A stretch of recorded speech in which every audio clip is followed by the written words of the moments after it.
Bueno, Enrique Daza es director de Sede Trabajo, Centro de Estudios para el Trabajo. Buenas tardes, Enrique. Buenas tardes, Catalina. Muchas gracias por la invitación y un saludo a todo el equipo del Sur Somos Todos. Bueno, Enrique, primero le mandamos un saludo a las personas que ya se están conectando con nosotros por redes sociales, a las que están por los 94.4 FM. Y hoy tenemos un tema que es la guerra de la OTAN contra Rusia, que es como usted tituló su último artículo.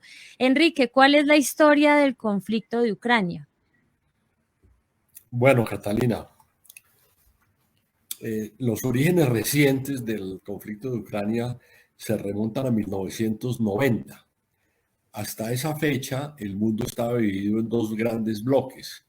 El bloque socialista, encabezado por la Unión Soviética, y el bloque capitalista, encabezado por Estados Unidos. El bloque socialista en 1990 tuvo una profunda crisis que desembocó en la desaparición de la Unión Soviética, que se dividió en varios países, y con la reunificación de Alemania, que hasta ese momento estaba dividido entre Alemania Oriental y Alemania Occidental. El bloque capitalista tenía una organización militar que se llamaba la OTAN y el bloque socialista tenía una organización que se llamaba el Pacto de Varsovia, que estaban enfrentados entre ellos. En 1990 el bloque socialista se desintegró por diferentes motivos, debilidad económica, etcétera.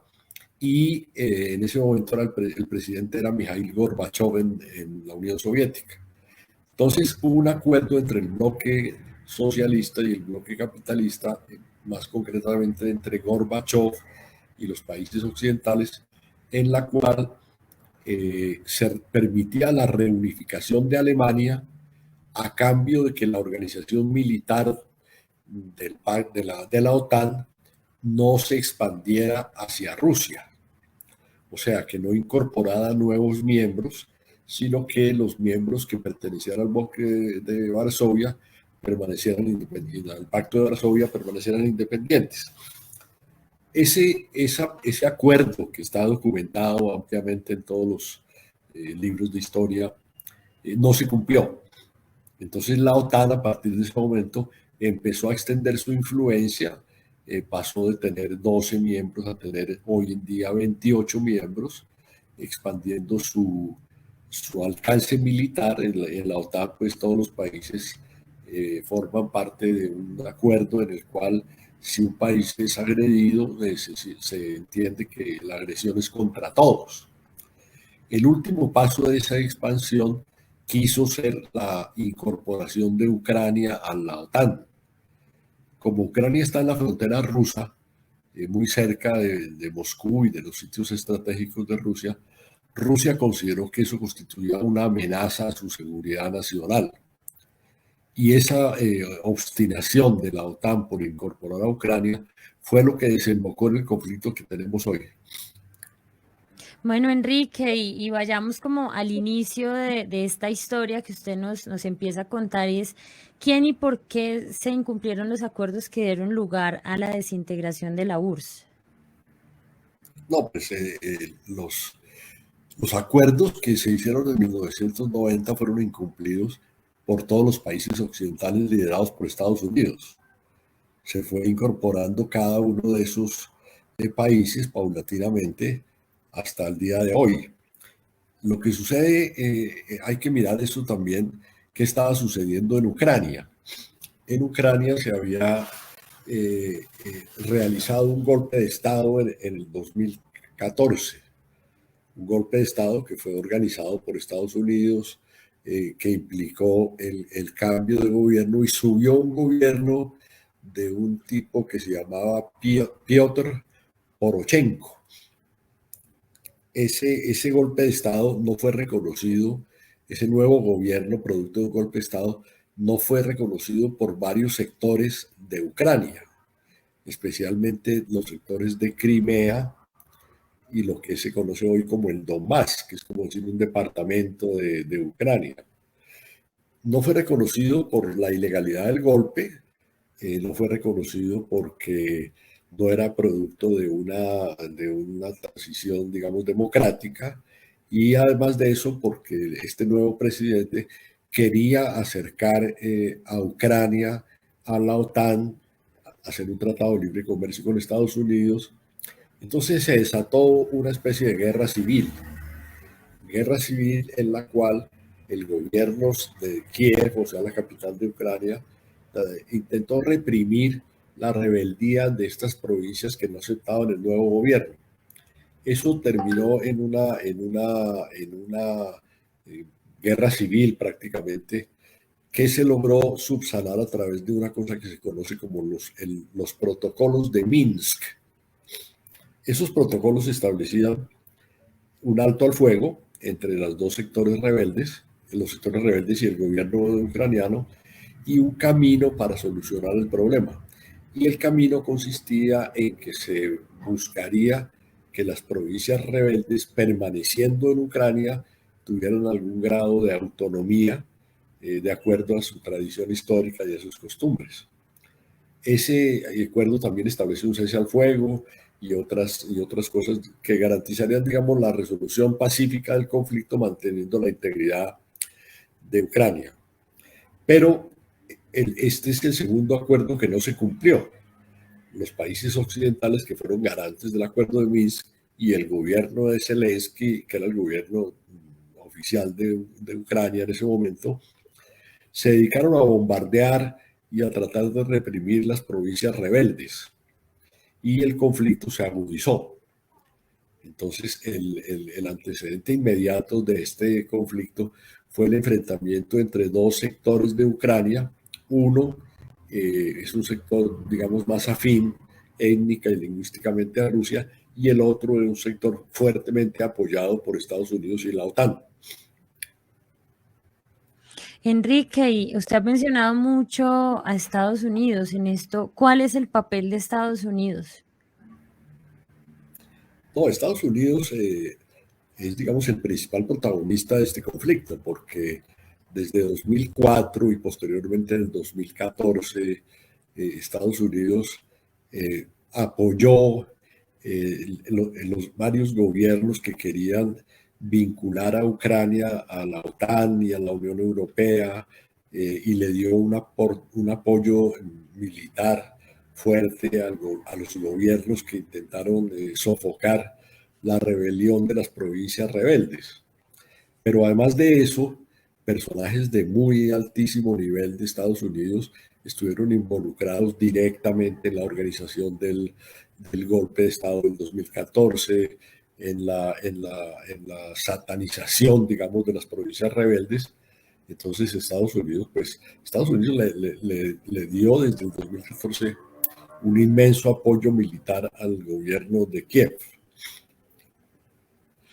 Y en esto que estamos narrando del papel de Estados Unidos, también cómo juega la OTAN en todo esto, porque en los medios tradicionales y en los grandes medios siempre se muestra el conflicto, ¿cierto?, entre Putin y Zelensky, pero se omite mencionar como el papel relevante que tiene Estados Unidos y la OTAN. ¿Podemos explicar un poco sobre esto, Enrique? Sí, la OTAN es una organización militar, es un pacto militar liderado por Estados Unidos. Generalmente el jefe de la OTAN es un general de Estados Unidos. Y este acuerdo ha debido desaparecer cuando desapareció el Pacto de Varsovia, porque la justificación de la existencia de la OTAN era para enfrentar el bloque socialista. Habiendo desaparecido el bloque socialista, no había ningún motivo para que la OTAN siguiera existiendo como una agrupación militar. Sin embargo, no desapareció. Y la OTAN entonces empezó a realizar distintas operaciones militares, ya no únicamente en territorio europeo, sino incluso en territorios fuera de Europa. La OTAN tuvo un papel activo en Afganistán, por ejemplo, en la invasión de Estados Unidos a Afganistán, en Irak, en Libia, en la desaparecida Yugoslavia. O sea, la OTAN se convirtió en una alianza militar que quería promover la influencia de Estados Unidos en el mundo, promover y preservar. Entonces ese ha sido el papel de la OTAN. Y dentro de la OTAN, Enrique, hay países que no están de acuerdo con el tratamiento que se está dando a Rusia y a este conflicto. Hay que tener en cuenta que la OTAN es una alianza militar y la Unión Europea es un acuerdo de integración económico. La OTAN es más grande que la Unión Europea. Hay países que están en la OTAN pero que no están en la Unión Europea, por ejemplo Turquía. La OTAN ha sido utilizada, pero han empezado a surgir, desde antes hay diferencias, pero han empezado a surgir bastantes diferencias porque el problema que existe en el actual conflicto es que es una guerra de la OTAN encabezada por Estados Unidos en territorio ucraniano y los inmediatamente afectados son los países europeos. Entonces hay países que no están, digamos, conforme con que Europa sea quien pague los costos de la agresión de la OTAN. Entonces, por ejemplo, Hungría no está de acuerdo con la OTAN. Hay países que han planteado sus distancias. Inclusive en estos meses en los que ha habido un conflicto, han caído 8 gobiernos en la Unión Europea que eran proclives a la intervención en la guerra. Entonces cayó el gobierno de Gran Bretaña, el de Italia, el de Suecia y varios otros en los cuales pues hay una parte de la población que no comparte esta guerra. Bueno, Enrique, también suena mucho el papel que juega China en todo esto. Y hay cuestionamientos y en realidad qué tipo de posición ha asumido China al respecto, porque siempre se le ha juntado con Rusia, pero aclarémosle a nuestros oyentes cuál es ese papel de China en este conflicto, qué opinan ellos. Bueno, yo la situaría dentro de un contexto más amplio. El 4 de octubre, o sea, hace muy pocos días, se expidió un comunicado firmado por 46 países en condena a la invasión rusa a Ucrania. Esos 46 países son 46 de los 193 que integran a las Naciones Unidas, o sea, una tercera parte. Y dentro de los países que no condenan o apoyan la posición rusa, están prácticamente los países más grandes del mundo, dentro de los cuales podríamos incluir la India, Turquía, China, Pakistán, Indonesia, Brasil, Argentina. Es decir, hay 140 y pico de países que o mantienen silencio o respaldan la posición rusa. O sea, no es cierto que haya una unanimidad en la comunidad internacional en contra de Rusia. Dicho esto, el papel de China, pues China es la segunda potencia económica del mundo y una potencia militar. China inicialmente lo que tomó una posición, digamos, neutral. Pero un funcionario de altísimo nivel de China señaló que el objetivo de Estados Unidos era ir contra China y que el ataque a Rusia era solamente un paso intermedio para llegar al ataque a China y que por eso ellos no podían pues, dejar a Rusia sola y que de forma preventiva apoyarían a Rusia. Entonces China condena a la OTAN en su posición expansionista, no ha votado en las Naciones Unidas en contra de Rusia, mantiene una relación estrecha económica con Rusia, se ha vuelto el país al cual llega una parte importante del petróleo y el gas ruso que ya no llega a Europa. O sea que ahí hay una alianza, pero no es una alianza chino-rusa, sino que es una alianza entre Rusia y una gran cantidad de países de Asia, África y América Latina que no están contentos con el papel que ha desempeñado la OTAN en este conflicto. Bueno, y hablando sobre las posiciones que tienen los países, hace unos días se conoció que Petro tomó proposición sobre este conflicto, que firmó pues esa dura declaración contra Rusia. ¿Usted qué opina? Bueno, en esto ha habido toda una evolución, ¿no? Inicialmente en la campaña, cuando le preguntaron a Petro sobre qué opinaba de lo de Ucrania, dijo que qué Ucrania ni qué 8 cuartos, como diciendo, ese tema no me importa, no me interesa, no me preocupa, y se hizo el loco para tomar una definición. Posteriormente, en su discurso en las Naciones Unidas, dijo que no aceptaría que se obligara a los países a tomar partido por uno de los bandos, apareciendo como una especie de posición neutral. Pero finalmente todo eso desembocó el 4 de octubre cuando Colombia firmó un acuerdo con otros 46 miembros. Y esto es interesante, ¿por qué? Porque los únicos países de América Latina que firmaron esa declaración fueron Guatemala y Colombia. Y de América solamente Guatemala, Colombia, Canadá y Estados Unidos. O sea, el resto, los 31 países restantes de América Latina no suscribieron esta declaración. Ninguno de África, casi ninguno de Asia, eh, varios de Europa. O sea, en esto hay una cosa que contradice las afirmaciones que había lanzado inicialmente de que había una neutralidad o de que habría pues, buscar la paz, sino que se alinea en forma pues, muy explícita, muy clara, con la política de Estados Unidos para la región. Eso es una cosa grave porque Petro pretende tener un liderazgo en América Latina, ¿no? Entonces, si ese liderazgo pues, puede ser fuertemente cuestionado por el hecho de que se puso en este tema en contra de la opinión mayoritaria de América Latina, que, que, que es una posición, digamos, de tomar distancia de esta guerra o condenarla o no compartir pues, los criterios y los enfoques de Estados Unidos. Lo que pasa es que esa declaración no se ha divulgado ampliamente y es importante que se conozca para estudiar pues, la política exterior de Petro. Sí, y eso tiene, estos días hemos visto y por preguntas que nos llegan, pues de personas preocupadas por esas declaraciones y mucha gente se pregunta si los colombianos tienen razones para preocuparse por este conflicto, cómo jugaría Colombia ahí, qué perspectivas hay para el país. Bueno, Colombia tiene mucho que ver, pero en varios aspectos. Por un lado, lo que está sucediendo es que Estados Unidos no se resigna a un mundo en el cual no tenga el control absoluto.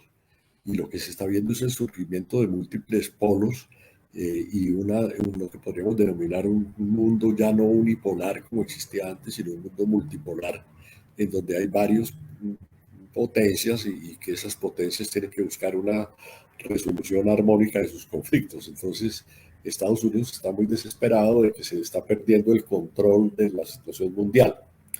Entonces, hacerse eco desde Colombia de esa posición expansionista de Estados Unidos, pues no deja de ser peligroso por cuanto que no se sabe hasta qué punto haya más aventuras y se radicalice la guerra y quedemos en un bando agresor. Pero por otro lado, hay muchos impactos económicos y geopolíticos. Por ejemplo, eh, hay un encarecimiento de los precios de los alimentos, de los fertilizantes. Ucrania es un fuerte productor de aceite de trigo y Rusia es un importante proveedor de fertilizantes. Eso ha sido un determinante para el incremento de los precios de los alimentos que ha tenido un alcance mundial eh, y es un factor que afecta indiscutiblemente la economía y la producción agraria en Colombia. Por otro lado, ha habido un aumento generalizado de los precios del petróleo y del gas y de la energía. Eso aparentemente uno podría pensar que beneficia a Colombia, pero en realidad lo que está sucediendo es que los vaivenes en los precios de los productos energéticos hace depender nuestros precios de la energía y el abastecimiento de muchas fuentes de energía de los vaivenes de la geopolítica mundial. Entonces esto que aparentemente puede ser una cosa a favor, eh, puede tener consecuencias negativas. Por otro lado, Colombia, al tomar una posición a favor de Rusia, abandona una posición, digamos, de no alineamiento, de neutralidad o de búsqueda de la paz, que inclusive sectores pues muy conservadores de la política mundial están llamando a ella, el Papa Francisco, personajes como, como Kissinger, numerosas pues, autoridades intelectuales, académicos que están llamando a que el conflicto no se escale. En realidad la solución para este conflicto estaba al alcance de la mano desde antes de febrero de este año y era establecer un estatus de neutralidad para Ucrania y un acuerdo internacional en el cual Ucrania no sirviera como base para atacar a ningún país. Esto se hizo, se ha hecho muchas veces en la historia reciente. Austria tiene un estatus de neutralidad, lo tenían Suecia y Finlandia. Sí, hay una experiencia mundial sobre cómo un país no puede convertirse en una especie de portaaviones para atacar a otro. ¿Y usted ve cómo ve esa posibilidad de lograr la neutralidad de Ucrania, Enrique? Hoy, en octubre, después de tantos meses. Pues hasta el momento la OTAN ha desechado esa posibilidad.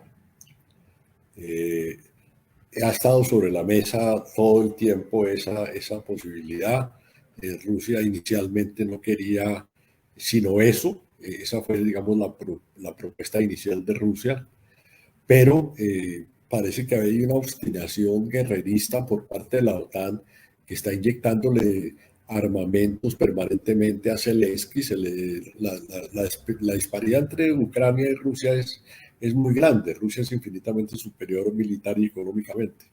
Ucrania no hubiera podido mantener la guerra si no es por el apoyo militar y por la presencia de numerosos mercenarios de Occidente allí en su territorio. Entonces, hasta el momento, eh, no hay posibilidades a corto plazo, digamos, de una neutralidad. Ahora, viene el invierno en el hemisferio norte. El invierno trae, va a ser un invierno con dificultades en el abastecimiento de gas, que es indispensable para la calefacción. También hay problemas importantísimos en Alemania y otros países que dependen para la fabricación de muchos productos del gas ruso. Entonces es posible que dentro de Europa surjan más contradicciones y más diferencias y es posible que algunos de los países se salgan a la OTAN, por lo menos de esta campaña, y esperamos pues que se logre un acuerdo en donde Ucrania sea neutral. Lo que sucede es que ahí no hay solución intermedia, es decir, la derrota de Rusia en esa campaña es prácticamente imposible porque para Rusia la presencia de la OTAN en sus fronteras es un problema existencial. O sea, se pone en juego la propia existencia de Rusia como Estado. En cambio, Bueno, para Estados Unidos es una ganancia más. Enrique, y pues después de todo esto que hemos hablado, uno podría decir que este intervencionismo de la OTAN se convierte en una preocupación para la paz mundial, que es pues, algo que nos debe preocupar a todos. ¿Usted cómo ve esa puesta en peligro que hace la OTAN en general para la paz mundial y el llamado que haría para estar pendientes de este tema, para analizarlo, para seguirle el rastro? Bueno, hay que tener presente que Colombia es socio de la OTAN.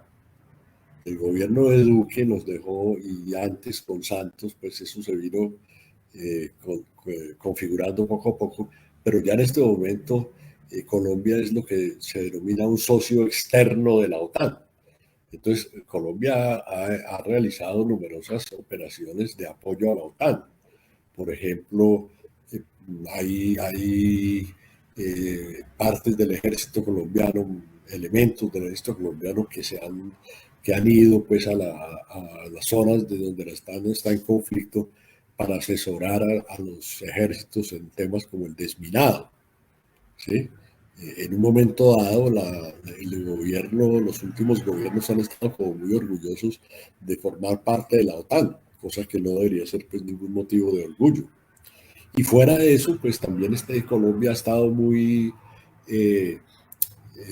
activa en todos los últimos gobiernos, y este gobierno no ha cambiado esa posición, al menos en forma clara, que es seguir muy al pie de la letra la doctrina militar y la política de Estados Unidos. Entonces, por ejemplo, Colombia pertenece a una cosa que se llama el Tratado Interamericano de Asistencia Recíproca, que es un tratado liderado por Estados Unidos, en el cual se prevé la intervención de los miembros de ese tratado sobre países en los cuales se ponga en riesgo la democracia.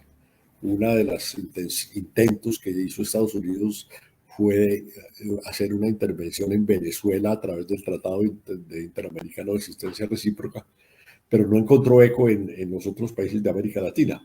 Pero pende sobre Colombia siempre la participación en el Tratado Interamericano de Asistencia Recíproca. Hay varios países que se han retirado de ese tratado, o sea, no es que todos estén ahí.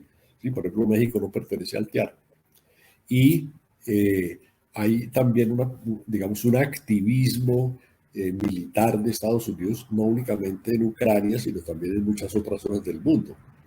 Hay conflictos que se han planteado en los meses inmediatamente anteriores, como por ejemplo el conflicto por la presencia activa de funcionarios del gobierno en la isla de Taiwán, que forma parte de China. Se han agudizado enfrentamientos como el enfrentamiento entre Armenia y Azerbaiyán, conflictos como por ejemplo el conflicto entre Kosovo y Serbia. Hay un clima guerrerista que puede poner en peligro la paz mundial realmente. Bueno, Enrique, ya se nos fue el tiempo en radio vuela un montón. Este es un tema muy interesante para las personas que nos acompañaron en este programa. La idea es, pues, seguir ahondando sobre esto. Enrique, una invitación para más adelante, para que sigamos hablando de esto. Agradecerle por este espacio. Bienvenido al Sur Somos Todos, y pues un mensaje final, Enrique, para nuestros oyentes. Catalina, muchas gracias por la invitación. Estos temas aparecen muy alejados y muy remotos, pero en realidad hoy con los medios de comunicación y las redes, pues la gente tiene acceso a toda una gran cantidad de información, y es muy importante saber interpretarla adecuadamente. Y además de eso, no tenemos que encerrarnos en nuestra pequeña parroquia, sino entender que muchas de las cosas que pasan en el mundo tienen influencia en Colombia y tenemos que seguirlas. Y Así es. el programa pues continúe, y con mucho gusto vendré cuando usted me invite. Bueno, así es, Enrique. Le dejan un mensaje, Mauricio, aquí de la localidad Quinta de San Cristóbal, y nos dice: Estados Unidos está metido en todos los conflictos de manera directa o indirecta, y lo quieren traer a Colombia a cuidar el Amazonas. Ese será otro tema que tendremos que tratar. Bueno, muy bien, Cata. Bueno, gracias, Enrique.